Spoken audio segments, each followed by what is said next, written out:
Ketika kita taat pada orang tua membuktikan bahwa kita hormat pada mereka. Sebaliknya, ketika kita tidak taat pada orang tua membuktikan bahwa kita tidak hormat pada mereka. Ketika kita tidak taat pada Tuhan membuktikan bahwa kita tidak hormat pada Tuhan. Orang yang tidak taat selalu merugikan Tuhan. Sebab ketaatan merupakan tanda awal dari rasa hormat kita.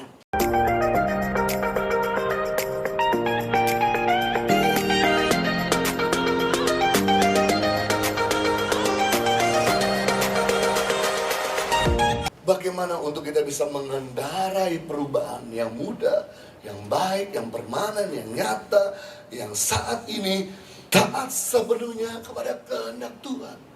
Natal selalu bicara soal obedience. Karena orang yang nggak obey selalu merugikan yang lain.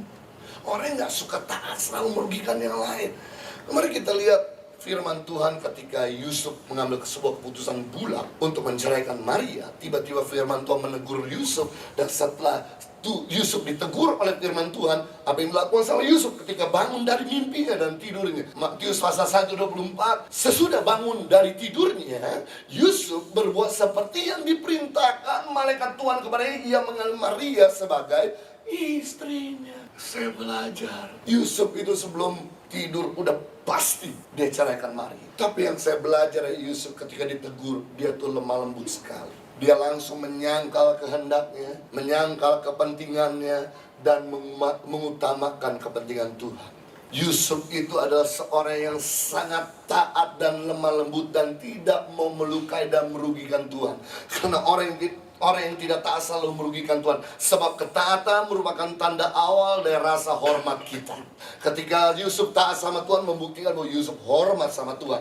Ketika kita taat pada pemimpin, membuktikan bahwa kita hormat pada pemimpin. Ketika kita taat pada orang tua, membuktikan bahwa kita hormat pada mereka. Sebaliknya, ketika kita tidak taat pada orang tua, membuktikan bahwa kita tidak hormat pada mereka. Ketika kita tidak taat pada Tuhan, membuktikan bahwa kita tidak hormat pada Tuhan. Sama halnya ketika kita tidak taat pada pemimpin, membuktikan bahwa kita tidak hormat pada pemimpin. Dan ternyata yang mengagetkan saya, ketaatan bukan merupakan program utama yang Tuhan injek ketika kita lahir di dunia ini. Ketaatan bukan merupakan program utama yang Tuhan infus ketika kita mendarat di dunia ini. Berbeda antara potensi dengan ketaatan.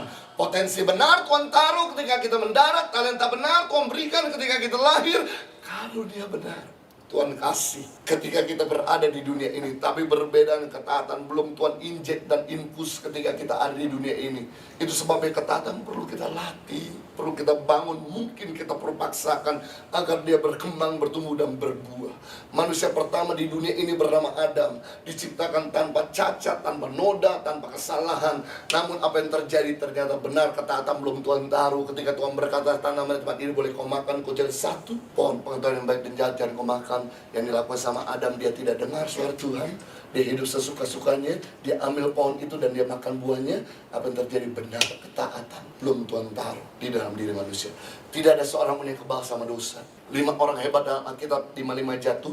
Yang pertama, the most holy person in the Bible, his name is Adam, bisa jatuh dalam dosa.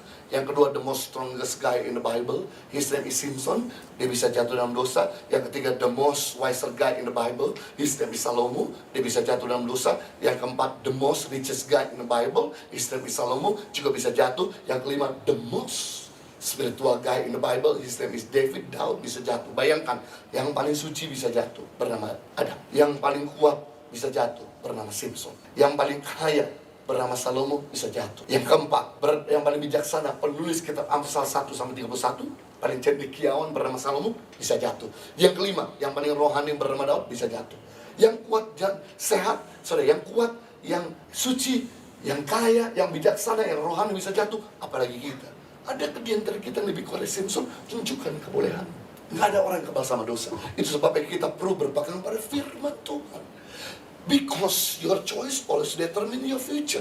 Perbuatan kita hari ini akan menentukan masa depan kita. Jadi kalau kita hidup hari ini, Bapak Ibu, itu adalah hasil buah keputusan kita di masa lalu. Kalau kita hidup hari ini, minta maaf, adalah hasil rangkaian dari perbuatan kita di masa lalu. Nah, kita nggak usah heran kalau ada orang bersaksi di depan kita menceritakan mujizat Tuhan, kebaikan Tuhan, pertolongan Tuhan. Kemurahan Tuhan, pasti orang itu telah menabur kebenaran, pasti orang itu telah menabur ketaatan, pasti orang itu telah menabur pengampunan, pasti orang itu telah menabur generosity. Makanya orang itu layak menerima mujizat Tuhan. Dan kita nggak usah heran, kalau tahun baru ini ada orang yang selalu datang sama kita menceritakan hutang nggak pernah beres, pernikahan nggak pernah bahagia, kegagalan nggak pernah berakhir. Pasti orang itu mungkin menabur yang salah di masa lalu. Sebab hidup kita hari ini adalah hasil rangkaian dari perbuatan kita di masa lalu. Bayangkan Adam udah hidup enak di surga. Waktu di surga Adam tidak pernah mengenal sakit. Yang kedua, waktu di surga Adam tidak pernah mengenal kekurangan. Tapi waktu dia jatuh dalam dosa, dia harus tanggung. Your choice determine your future. Waktu dia hidup di luar Eden, pertama kali Adam mengalami penyakit, pertama kali Adam mengalami kekurangan. Dulu gak pernah mengalami kekurangan, dulu gak pernah mengalami penyakit. Semua orang pengen pergi ke surga. Adam pilih untuk hidup di luar surga. Yang kedua, Simpson diciptakan oleh Tuhan menjadi manusia, the most powerful man in the world, orang yang paling kuat di dalam Alkitab. Ketika dia dikebukin, diserbu sama tentara Filistin, dia berkata, enak sekali seperti dipijat refleksi. Kirim orang lebih banyak lagi. Simpson tuh gak balas sama sekali, dia diem aja, tenang. Orang kecapean, babak belur sendiri kebukin dia. Beda sama Hulk, dikebukin sama Thor, Hulk balas dendam, beda sekali.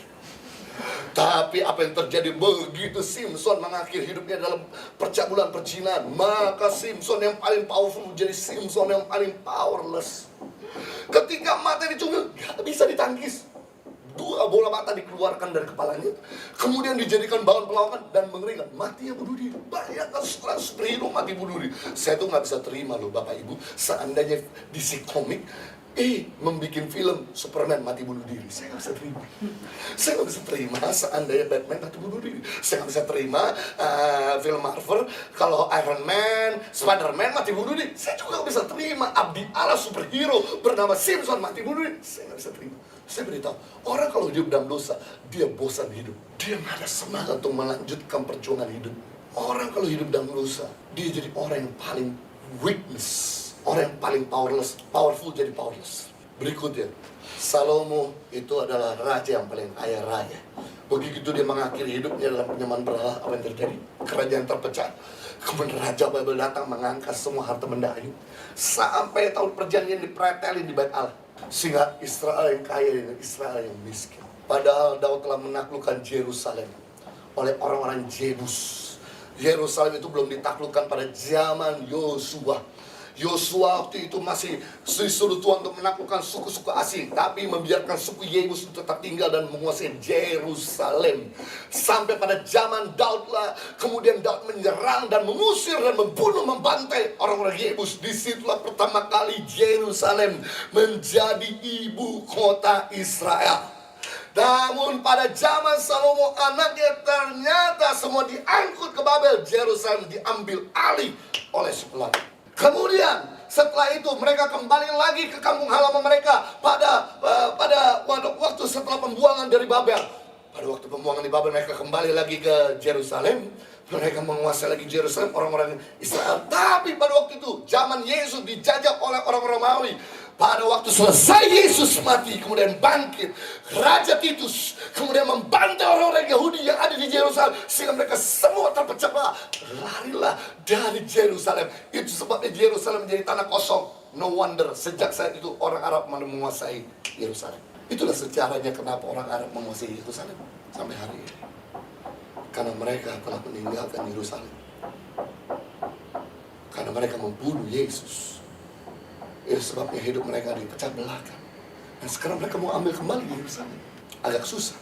Memang secara janji Tuhan buat Yerusalem milik Israel. Tapi pada kenyataan orang-orang Muslim berkata, ini juga tanah kami. Nenek moyang kami juga mati di sini. Agak susah untuk diperdebatkan memang. Paling tidak itu Yerusalem sebagai 2 mungkinan besar. Tapi itulah nanti rencana Tuhan. Udah, kita nggak usah pikirkan itu akhir zaman Tuhan. Yang penting hidup kita sekarang ini. Hidup tahu sebenarnya pada kehendak Allah. Kenapa saya jadi bicara tentang Yerusalem? Mungkin minggu depan saya mau pergi ke Yerusalem. Saya bicara Yerusalem sedikit-sedikit. Ada sedikit gambaran kenapa. Oke. Jadi kembali lagi. Salomo yang kaya, Israel kaya jadi Israel miskin. Waktu hidup dalam dosa. Daud udah hidup enak-enak di istana. Udah tenang di istana. Biasa ngejar-ngejar musuh.